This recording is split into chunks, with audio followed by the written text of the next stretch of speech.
എനിക്കേത് നേരത്താണോ ഭഗവാനെ ഇത് കത്തിക്കാൻ തോന്നിയത്. ഒരാവശ്യം ഉണ്ടായില്ല ഇത് കത്തിക്കണ്ടേ. വേറെ എന്തെങ്കിലും വഴിയിട്ട് ഒന്ന് സെറ്റാക്കിയാ മതിയായിരുന്നു ട്ടോ.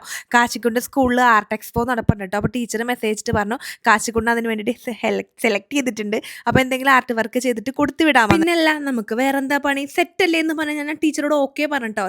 കാശിക്കുട്ടൻ മുമ്പ് ഉണ്ടാക്കിയിട്ടുള്ള മഷ്റൂം ഹൗസും ഒരു ആമേനെയൊക്കെ വെച്ചിട്ട് ഒന്ന് സെറ്റപ്പ് ആക്കിയൊരു എന്തോ ഒരു സാധനം ഉണ്ടാക്കിയിട്ട് കൊടുത്തു വിടാന്ന് വെച്ചിട്ടോ. കാശിക്കുട്ടൻ എടുത്തുകൊണ്ട് പോകാൻ പറ്റണം. ആ ഒരു മൈൻഡ് എൻ്റെ കയ്യിൽ ഉണ്ടായുള്ളൂ ട്ടോ.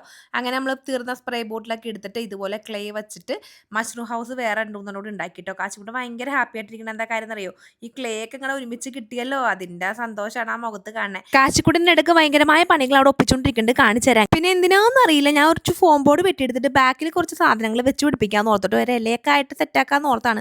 പക്ഷേങ്കിൽ ഇത് മുറിച്ചപ്പോൾ സൈഡൊന്നും ഭംഗിയില്ലാത്തതുകൊണ്ട് ഞാൻ ഒന്ന് ഭംഗിയാക്കാൻ വേണ്ടി കരിച്ചാണ് ഗൈസ് മൊത്തത്തിൽ. പിന്നെ കാശിക്കുട്ടൻ്റെ ഇത്രയാണെങ്കിലും ഭയങ്കര ഹാപ്പിയാണ് ട്ടോ. പക്ഷേങ്കിൽ ഞാൻ രാത്രി പിന്നെ ഉറങ്ങി കഴിഞ്ഞപ്പോൾ ഉണ്ടല്ലോ അതിൻ്റെ പുറകുള്ള സാധനമൊക്കെ ഒട്ടിച്ച് പെയിൻ്റൊക്കെ അടിച്ച് കുട്ടപ്പനാക്കിയിട്ട് കൊടുത്തു വിട്ടിട്ടുണ്ട്. ഇഷ്ടമായ ഒരു ലൈക്ക് എന്നിട്ട് പോണേ, പിന്നെ ഒരു കമൻറ്റും. അപ്പോൾ അത്രയുള്ളൂ, ടാറ്റാ.